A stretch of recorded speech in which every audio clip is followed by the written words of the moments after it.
And howdy, everybody. I almost said welcome to the train, but no. Welcome to the word number 236. Howdy, Glenna. Howdy, Lynn. We're continuing on in the book of Jubilees with pseudepigrapha is where I'm reading from.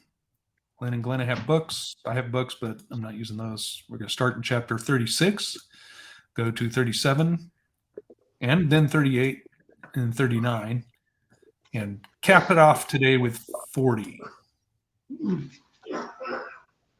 But let's go ahead and pray in, shall we?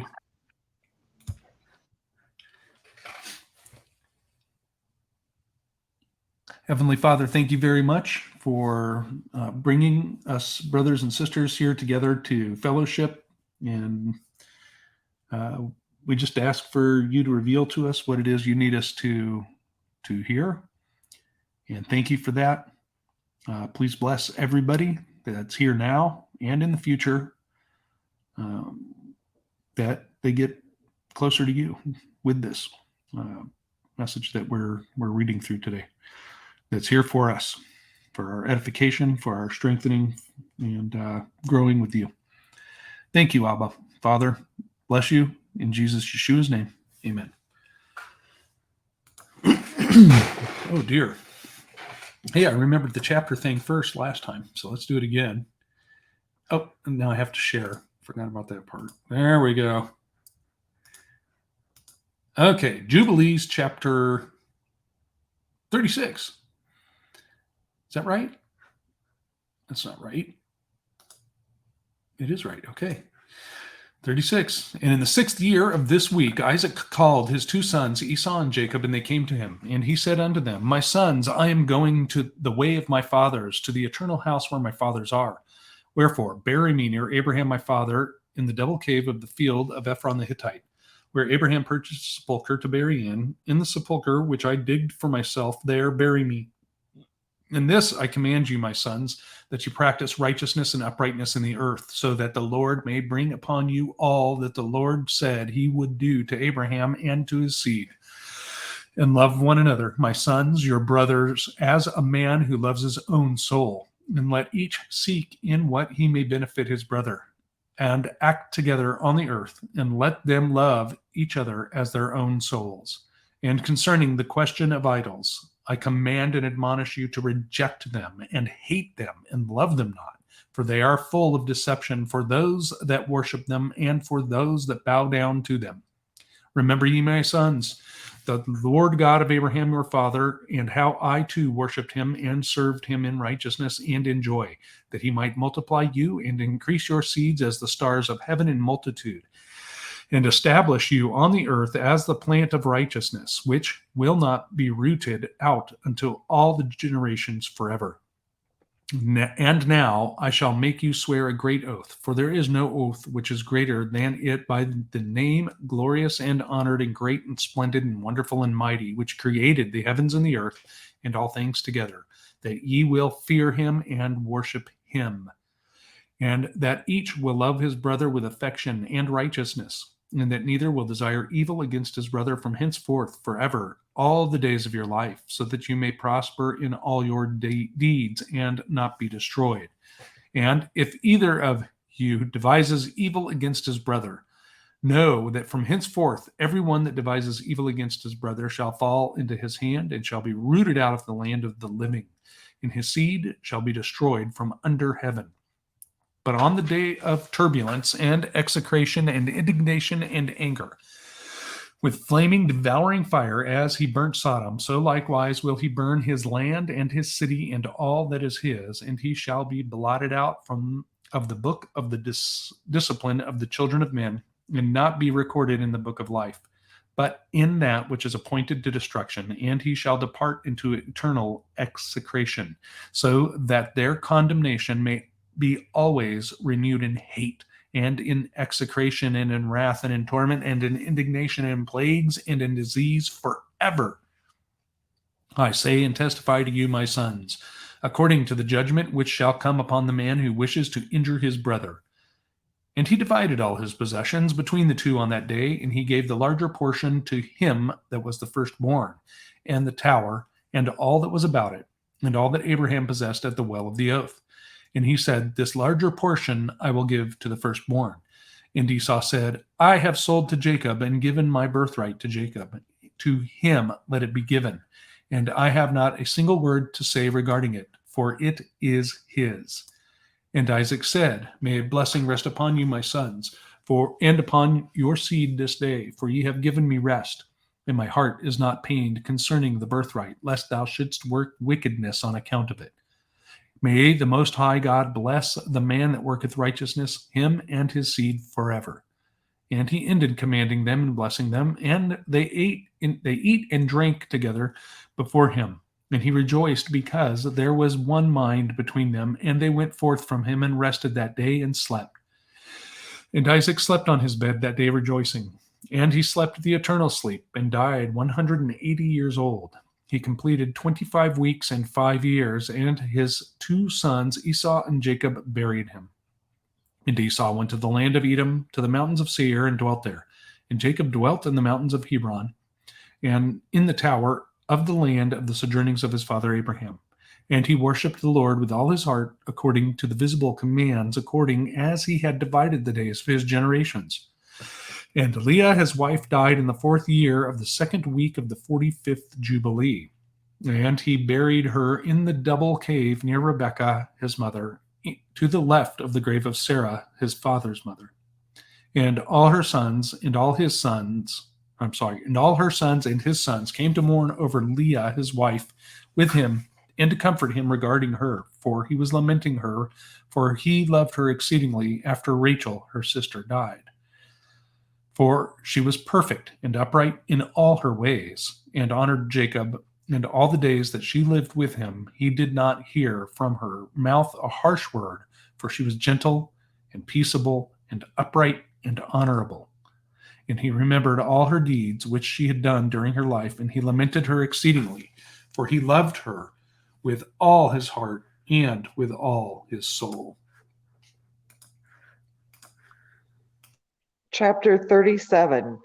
And on the day that Isaac the father of Jacob and Esau died, the sons of Esau heard that Isaac had given the portion of the elder to his younger son Jacob, and they were very angry.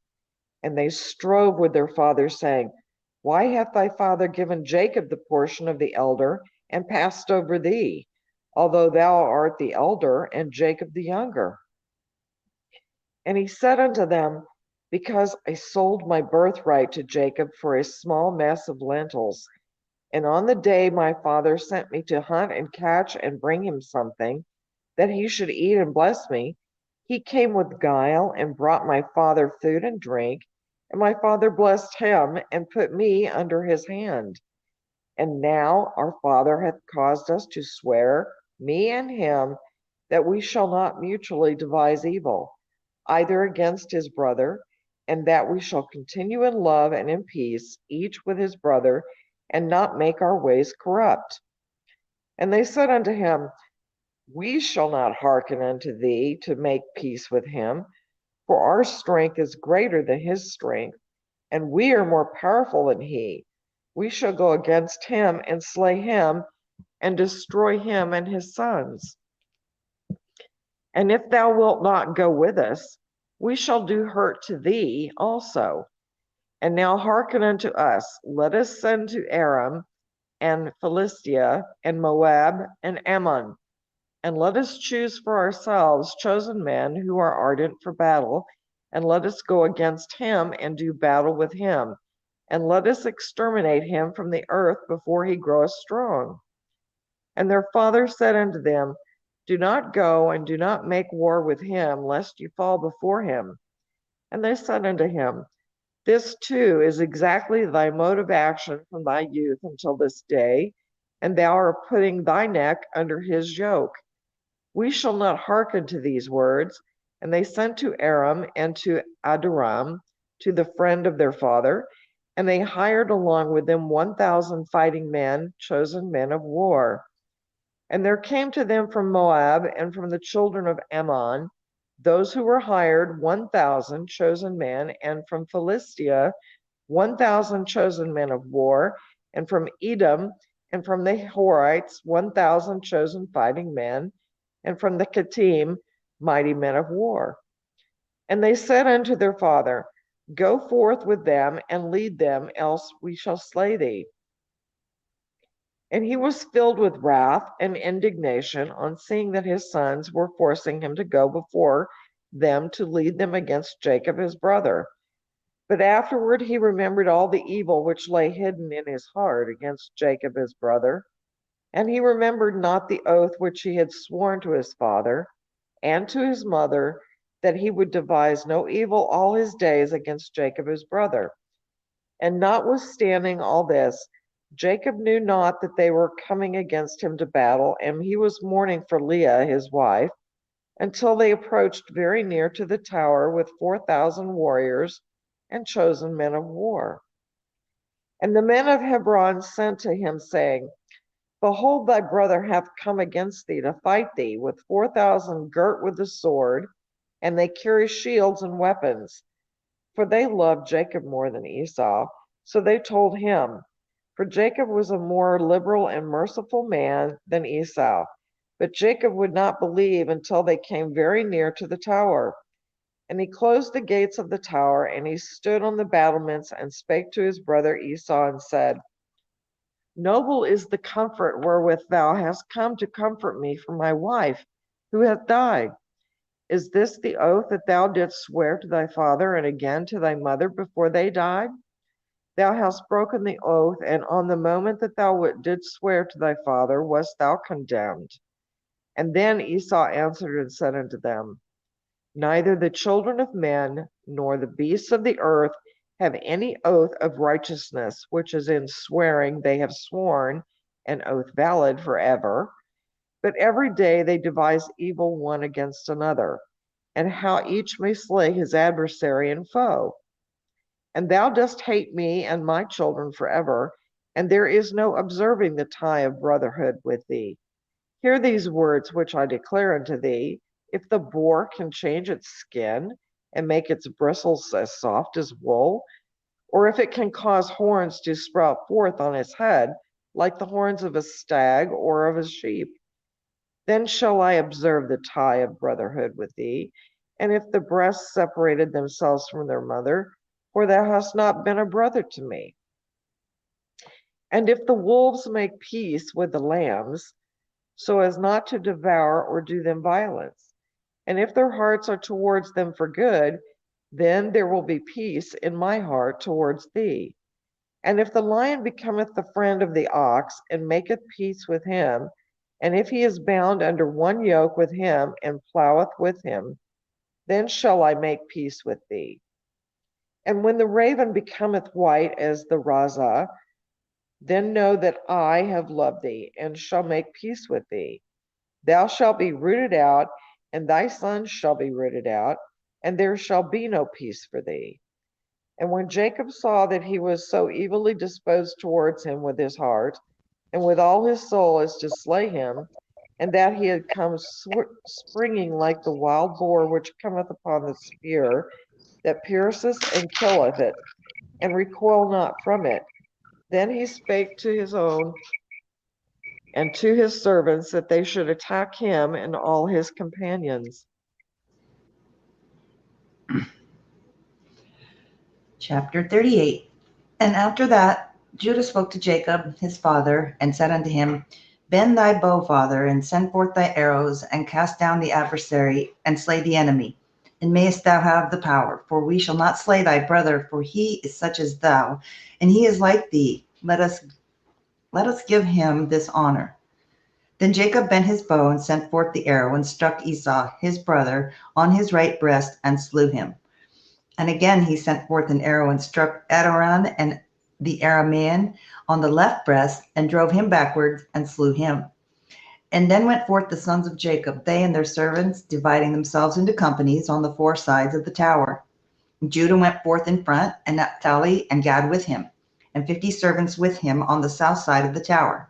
And they slew all they found before them, and not one individual of them escaped. And Levi and Dan and Asher went forth on the east side of the tower, and 50 men with them, and they slew the fighting men of Moab and Ammon. And Reuben and Issachar and Zebulun went forth on the north side of the tower, 50 men with them, and they slew the fighting men of the Philistines. And Simeon and Benjamin and Enoch, Reuben's son, went forth on the west side of the tower, 50 men with them, and they slew of Edom and of the Horites 400 men, stout warriors, and 600 fled. And 4 of the sons of Esau fled with them, and left their father lying slain, as he had fallen on the hill which is Aduram. And the sons of Jacob pursued after them to the mountains of Seir. And Jacob buried his brother on the hill which is in Aduram, and he returned to his house. And the sons of Jacob pressed hard upon the sons of Esau in the mountains of Seir, and bowed their necks, so that they became servants of the sons of Jacob. And they sent to their father to inquire whether they should make peace with them or slay them. And Jacob sent word to his sons that they should make peace, and they made peace with them, and placed the yoke of servitude upon them, so that they paid tribute to Jacob and to his sons always. And they continued to pay tribute to Jacob until the day that he went to Egypt. And the sons of Edom have not quit of the yoke of servitude which the 12 sons of Jacob had imposed on them unto this day. And these are the kings that reigned in Edom before there reigned any king over the children of Israel unto this day in the land of Edom. And Balak the son of Beor reigned in Edom, and the name of his city was Danabah. And Balak died, and Jobab the son of Zara and Boser reigned in his stead. And Jobab died, and Asam of the land of Teman reigned in his stead. And Asam died, and Adath the son of Bered, who slew Midian in the field of Moab, reigned in his stead, and the name of his city was Avith. And Adath died, and Salmon from Sequa reigned in his stead. And Salmon died, and Saul of both by the river reigned in his stead. And Saul died, and Elhanan the son of Achbor reigned in his stead. And Elhanan the son of Achbor died, and Adath reigned in his stead. And the name of his wife was Metabeth, the daughter of Matharat, the daughter of Metzabedzab. These are the kings who reigned in the land of Edom. Jubilees chapter 39.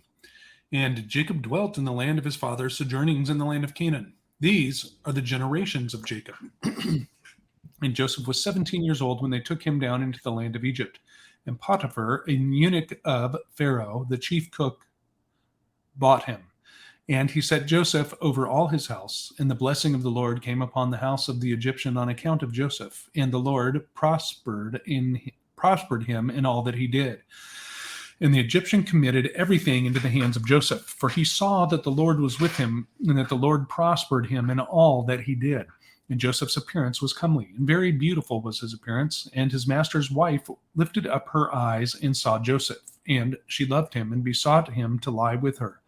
But he did not surrender his soul. And he remembered the Lord and the words which Jacob his father used to read from amongst the words of Abraham, that no man should commit fornication with a woman who has a husband, that for him the punishment of death has been obtained in the heavens before the Most High God, and the sin will be recorded against him in the eternal books continually before the Lord. And Joseph remembered these words and refused to lie with her.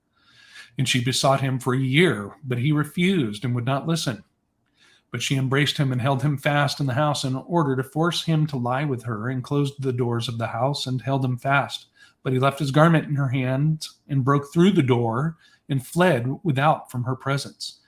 And the woman saw that he would not lie with her, and she calumniated him in the presence of his Lord, saying, Thy Hebrew servant whom thou lovest sought to force me so that he might lie with me. And it came to pass, when I lifted up my voice, that he fled and left his garment in my hands. When I had held him, and he brake through the door. And the Egyptian saw the garment of Joseph and the broken door, and heard the words of his wife, and cast Joseph into prison, into the place where the prisoners were kept, whom the king imprisoned. And he was there in the prison, and the Lord gave Joseph favor in the sight of the chief of the prison guards, and compassion before him. For he saw that the Lord was with him, and that the Lord made all that he did to prosper. And he committed all things into his hands. And the chief of the prison guards knew of nothing that was with him, for Joseph did everything, and the Lord perfected it. And he remained there 2 years. And in those days, Pharaoh, the king of Egypt, was wroth against his 2 eunuchs, and against the chief butler, and against the chief baker. And he put them in ward in the house of the chief cook, in the prison where Joseph was kept. And they both dreamed a dream, the chief butler and the chief baker, and they told it to Joseph. And as he interpreted to them, so it befell them. And Pharaoh restored the chief butler to his office, and the chief baker he slew, as Joseph had interpreted to them. But the chief butler forgot Joseph in the prison, although he had informed him what would befall him, and did not remember to inform Pharaoh how Joseph had told him, for he forgot. Chapter 40. And in those days Pharaoh dreamed 2 dreams in one night concerning a famine which was to be in all the land. And he awoke from his sleep and called all the interpreters of dreams that were in Egypt, and magicians, and told them his 2 dreams, and they were not able to declare them. And then the chief butler remembered Joseph, and spake of him to the king. And he brought him forth from the prison, and he told his 2 dreams before him. And he said before Pharaoh that his 2 dreams were one, and he said unto him, 7 years will come in which there will be plenty over all the land of Egypt, and after that 7 years of famine. Such a famine hath not been in all the land. And now let Pharaoh appoint overseers in all the land of Egypt, and let them store up food in every city throughout the days of the years of plenty. And there will be food for the 7 years of famine, and the land will not perish through the famine, for it will be very severe.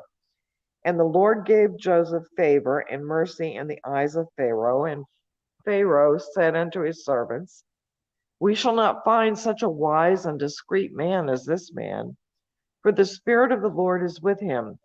And he appointed him the second in all his kingdom, and gave him authority over all Egypt, and caused him to ride in the second chariot of Pharaoh.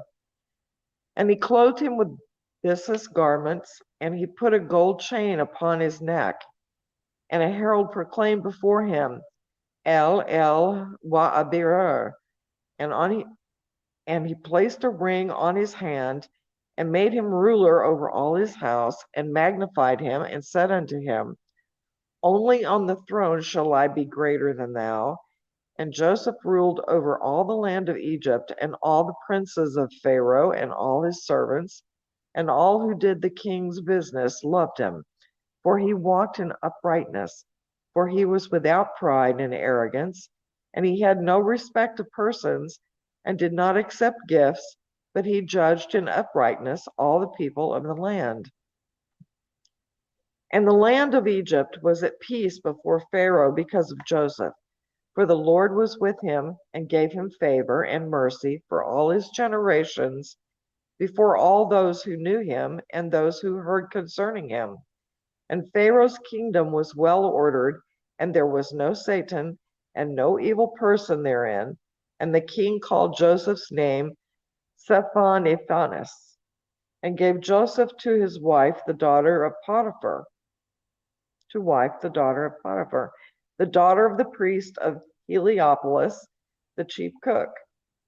And on the day that Joseph stood before Pharaoh, he was 30 years old when he stood before Pharaoh.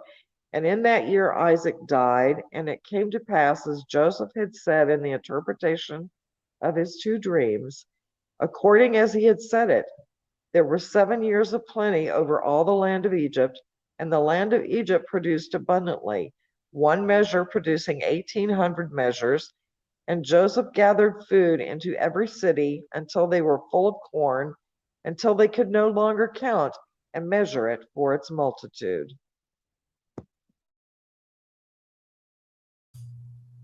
Well, let's go back to 36. Okay.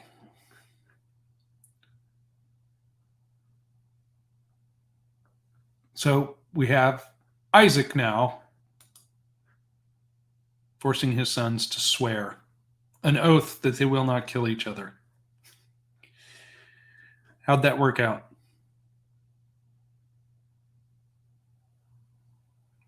Not very well, eh?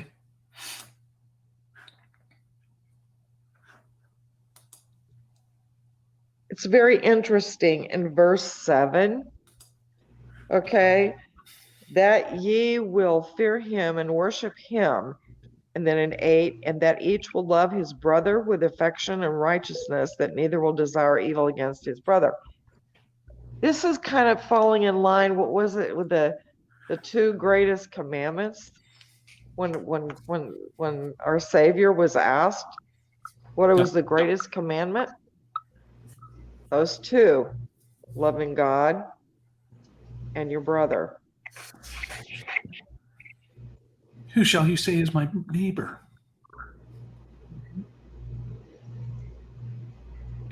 So and then though, by the time we get to the bottom of the chapter,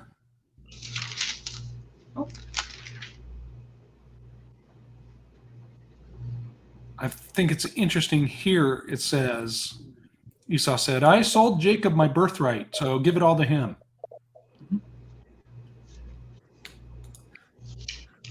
He kept his word.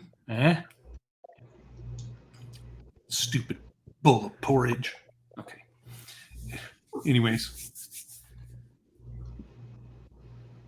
I have a question on when it's talking about the tower.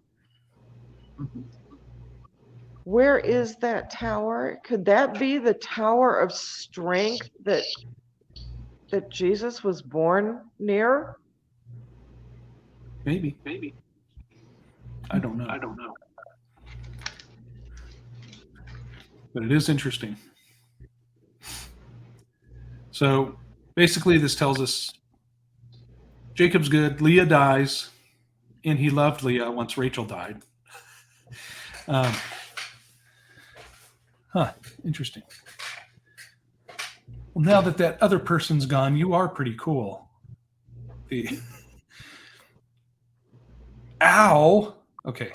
Anyways, this builds up Leah quite a bit, though. She's, wonderful woman.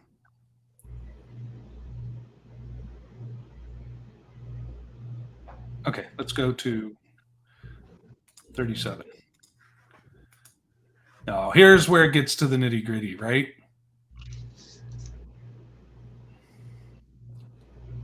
So Esau's sons convince him to go to war with Jacob.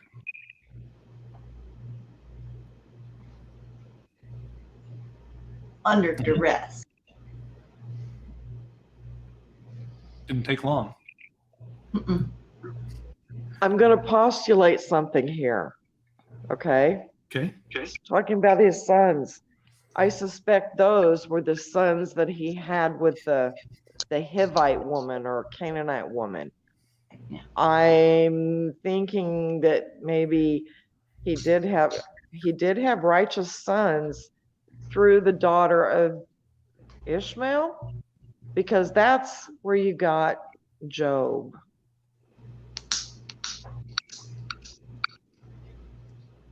Interesting. Now, I think this makes 3 different stories about how Esau dies.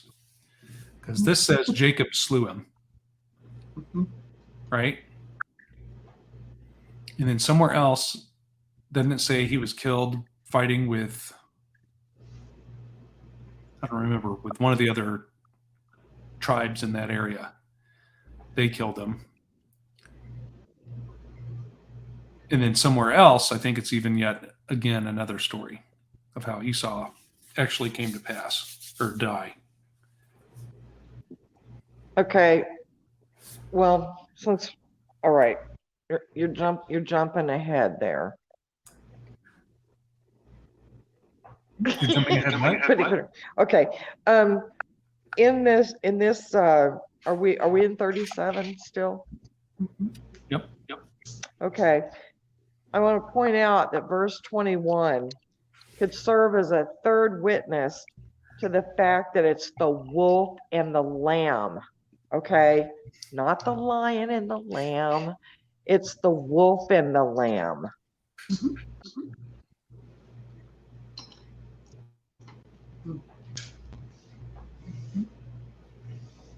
Are you sure about that? Yeah. Okay. So that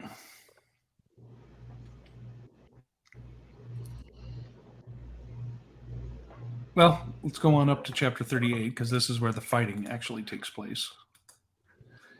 So we got 38, and it's interesting that Judah convinces him, at least in this dialogue, to slay his brother, for we shall not slay your brother.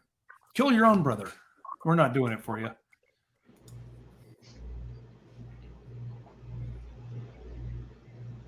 I don't know. That. What else do you have from chapter 38? Anything? Interesting that the Pharaoh, I mean, what was I going to say about that? The early pharaohs, they're needing some of these kings Right. in the area.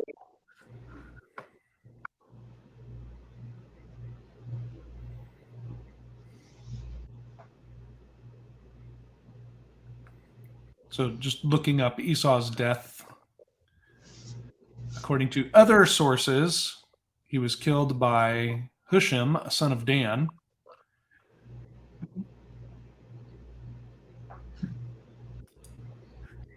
Let's see. That's interesting. It is interesting. I don't know. Anyways, okay. So 38. That, and then it gives a brief rundown of who takes over these various kingdoms after the sons of Jacob slay all of them.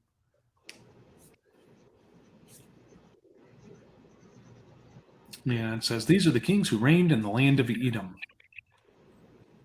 Notice too that, is this the same setup of Jacob's sons surrounding the four sides of the tower that it is around the tabernacle? Oh, Huh. that would be an Exodus. Do you have that bookmarked?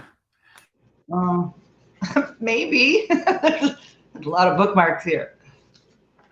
Yes, I get that. Let me know if you find it. Let's go to 39, though. Okay, 39. These chapters got really short all of a sudden. Mm-hmm. So now we back up, and it goes to Potiphar, his house. Now this calls Potiphar a eunuch, but he has a wife. Yeah. That also, eunuch is also a term just for a high official.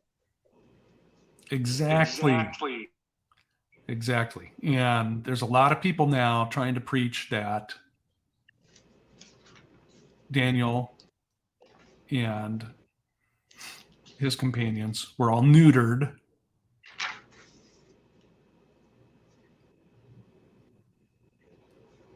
And it doesn't mean necessarily that they've had their stones cut off, as it mentions in Numbers or Deuteronomy, I mean. So, although it's not talking about eunuchs there, it's talking about anybody that has their privy cut off or their stones removed.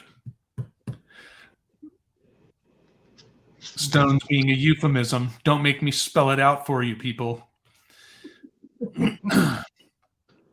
Okay, so at any rate, he gets sent to prison. What was it to here? There's something else that jumped out at me about Potiphar's wife.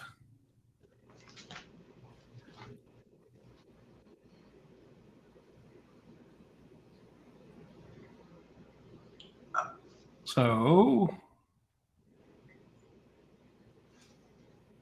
Whoa.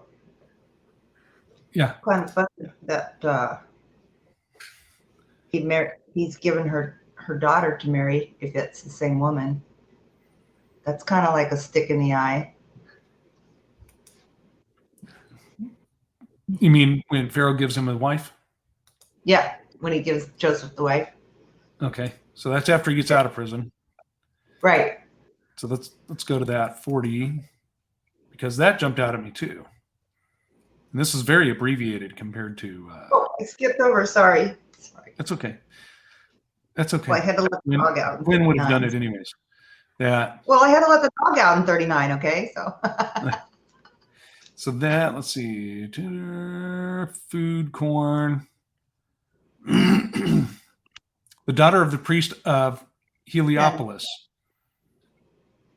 In verse 10, yeah. The chief cook. So the priest of Heliopolis is the chief cook also? Mm-hmm. Well, so were the Levitical priests. They're the chief cooks. They're cooks. They are cooks. They're Now barbecuers. that I find interesting because this talks about the priest of Heliopolis, which is the sun god, right? Mm-hmm. That's the Greek for the sun god or sun city. But if you trace it back through in scripture, it says, I think, priest of On, right? Priest of No. Maybe it's No. It's either On or No. I'm getting dyslexic. But if you trace that all the way back to its original origin, it is, if you trace it back all the way to its original origin, that name originally stood for the God with no name. And that is who Joseph was given, the daughter of the priest of the God with no name. Take that forward to the book of Acts when Paul's preaching at the Hill of Mars and says, what about this God, this statue for the God with no name? I'll tell you who that God with no name is. Anyways, pretty amazing. I know, huh? In that, now this is translated as corn. Yeah, I know you want to say something. Come on. Unmute. Spit it out. Okay, you got ancient friezes on buildings that are showing ears of corn over there. We were lied to saying that corn was from here. When they went into diaspora, those people brought corn with them. The Hebrew tribes that came over here brought corn with them. Okay, that they lied to us in our history books saying, oh no, corn it was something that was found here. I think the Romans destroyed all the crops just like they did the the earth. like when they destroyed the groves of the date palms, of Jerusalem date palms.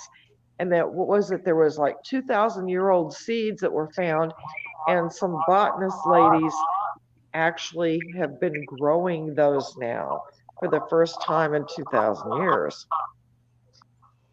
Yep, that's good stuff. Okay. Anything else? Oh, did you? I did. It's in, I think it's Numbers 2. Okay. It says Judah's on the east side. Okay. Um,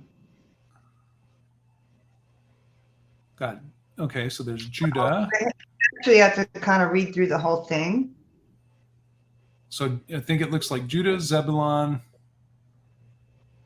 There's got to be another one. Let's see. And then next to that is Issachar and yeah, and then. Oh yeah, there it is. See it? Judah, Issachar, and Zebulon, and then it goes to the south. Okay, where was that in what we were reading today? That was Was 38, I believe. In 38. Mm-hmm. Okay.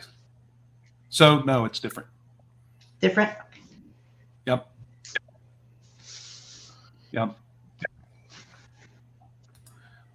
Okay. It was worth looking up. Thank you very much, Lynn. You're welcome.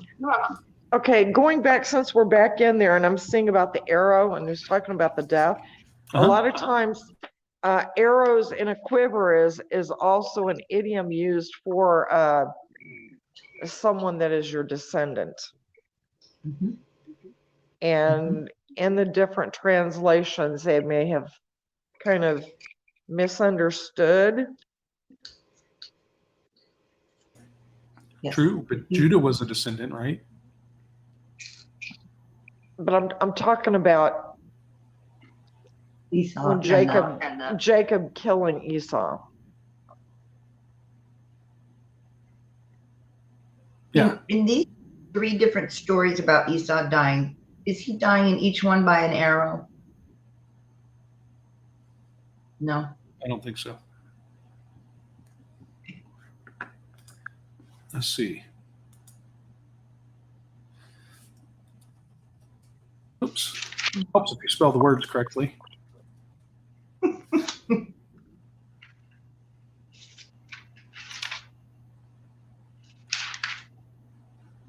Okay, let's see here.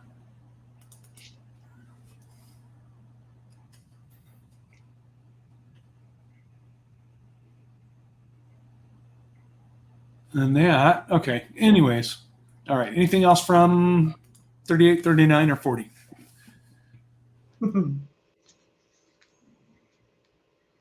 Oh, interesting that the Pharaoh would know who God was and there was no Satan and no evil person in the land. Because then we go along and they become slaves of Egypt because the Pharaoh didn't know God. So that was not from, that was an outsider Pharaoh, I'm sure. He was new. Yep. Well, in that historically, they believe that is when Assyria took over that part of Egypt. Makes sense because that whole area was really big in trade route. Yep. That's right. Okay. Well, let's wrap it. Thank you very much for reading, Glenna. Thank you very much for reading, Lynn. Everybody, thank you very much for joining us. And tune in next time when we continue to find out what happens with Joseph. Will all of Egypt starve? I really need the organ, soap opera organ. Anyways, like, share, subscribe, and tune in because next time we're going to be ringing the bell. Maybe. Okay. Love you all. Bye. Bye.